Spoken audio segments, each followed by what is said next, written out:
പ്രിയമുള്ളവരെ, നമ്മുടെ പുതിയ ഗവൺമെൻറ് വിദ്യാഭ്യാസ നയം പുതിയതായിട്ടൊന്ന് പ്രഖ്യാപിച്ചു. ഇനിയും പരീക്ഷ എഴുതുന്ന വിദ്യാർത്ഥികൾ നമ്മുടെ 1984 അതിന് മുമ്പേ ഒക്കെ ഒരു മിനിമം മാർക്ക് വേണമെന്ന് അന്നത്തെ എന്നാണോ അദ്ദേഹത്തിൻ്റെ പേര് TM ജേക്കബ് നടപ്പാക്കിയിരുന്നു. അതിനുശേഷം SSA ആക്കി. അതിനുശേഷം ഇപ്പം SSLC എന്നുള്ളത്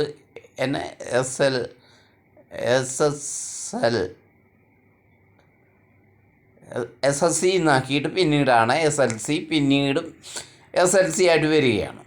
ഈ അടുത്ത കാലത്ത് ഏറ്റവും മോശമായ കാലഘട്ടം എന്ന് പറയുന്നത് ഈ കഴിഞ്ഞ 10 വർഷക്കാലങ്ങളാണ്. ഒരു മോശമായ വിദ്യാഭ്യാസ നയങ്ങളും അതിൻ്റെ ഒക്കെ ആയിട്ട് പോയത്.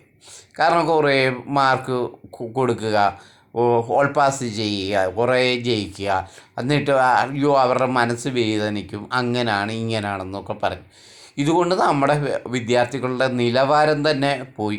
അക്ഷരം എഴുതാനോ ഇംഗ്ലീഷ് സംസാരിക്കാനോ ഒന്നിനും നല്ല മലയാളത്തിൽ സ്വന്തം പേര് പോലും എഴുതാൻ പറ്റാത്ത ഒരു കാലഘട്ടത്തിലേക്ക് പോയി.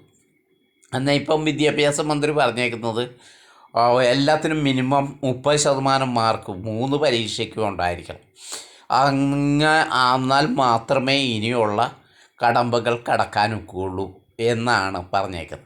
അന്നേരം എല്ലാത്തിനും 30% മാർക്ക് എല്ലാ വിഷയത്തിനും ഉണ്ടായിരിക്കണം.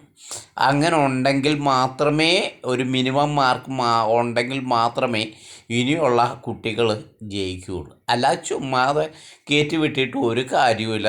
ഇനിയുള്ള നല്ല മെച്ചപ്പെട്ട വിദ്യാഭ്യാസം നൽകിയാലേ കുട്ടികൾ നല്ല രീതിയിൽ ഉയർന്നു വരികയുള്ളൂ.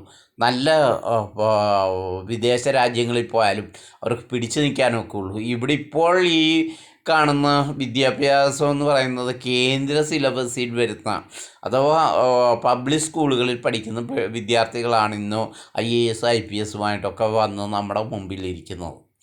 അതല്ല, മറിച്ച് നമ്മുടെ സാധാരണ സ്കൂളുകളിൽ നിന്ന് പണ്ട് കാലത്ത് ONV കുറുപ്പ്, ജോസഫ് മുണ്ടശ്ശേരി, അങ്ങനെ പലരും, ഗുപ്തൻ നായർ, അതുപോലെ തന്നെ KM സാനു, പിന്നീട് വേറെ അങ്ങനെ കുറേ ആൾക്കാർ നല്ല വിദ്യാഭ്യാസം ഉണ്ടായിരുന്നു. അന്നത്തെ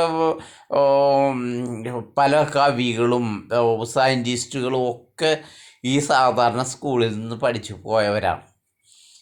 ബാലചന്ദ്രൻ ചുള്ളിക്കാട്, ഇവരൊക്കെ ഈ സാധാരണ സ്കൂളിൽ നിന്ന് പഠിച്ച് വലിയ കോളേജുകളിൽ വിദ്യാഭ്യാസം നൽകി.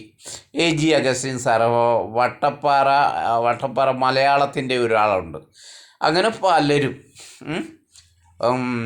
വെള്ളായണി അർജുനൻ 5 ഡോക്ടറേറ്റ് നേടിയതാണ് വെള്ളായണി. അവരൊക്കെ സാധാരണ സ്കൂളിൽ നിന്ന് പഠിച്ച് നല്ല ഇംഗ്ലീഷും മലയാളവും ഒക്കെ പഠിച്ച് നല്ല രീതിയിൽ വന്നിട്ടുള്ളൂ. അങ്ങനെ ഒരു വിദ്യാഭ്യാസ നയത്തിലേക്ക് വന്നതിൽ എനിക്ക് ഈ സർക്കാരിനോട് അതിയായ സ്നേഹവും വാത്സല്യവും, എല്ലാവിധ നല്ലത് വരട്ടെ എന്ന് ഞാൻ ആ ഇത് മനസ്സിൽ ഇത് കൊണ്ട് നടന്ന വിദ്യാഭ്യാസ മന്ത്രിക്ക്, ഇത് ചെയ്ത വിദ്യാഭ്യാസ മന്ത്രിക്ക് ഒരുപാട് താങ്ക്സ്. പിന്നെ ആഭ്യന്തരമന്ത്രിക്ക് താങ്ക്സ്, ആരോഗ്യമന്ത്രിക്ക് താങ്ക്സ്, പിന്നെ നമ്മുടെ എല്ലാത്തിൻ്റെയും ചീഫായിട്ടുള്ള VD സതീശൻ സാറിനും നന്ദി രേഖപ്പെടുത്തുന്നു. ഞാനൊരു BJP പ്രവർത്തകനാണെങ്കിലും നല്ലതെന്ന് കാണുന്നതിനെ അംഗീകരിക്കുന്ന ഒരു സ്വഭാവം എനിക്ക് പണ്ട് തൊട്ടേ ഉണ്ട്. ഞാനത് ചെയ്യുന്നുണ്ട്. അന്നേരം എല്ലാവർക്കും നന്ദി പറഞ്ഞുകൊണ്ട് ഞാൻ എൻ്റെ വാക്കുകൾ ഉപസംഹരിക്കുന്നു. ജയ് ഹിന്ദ്.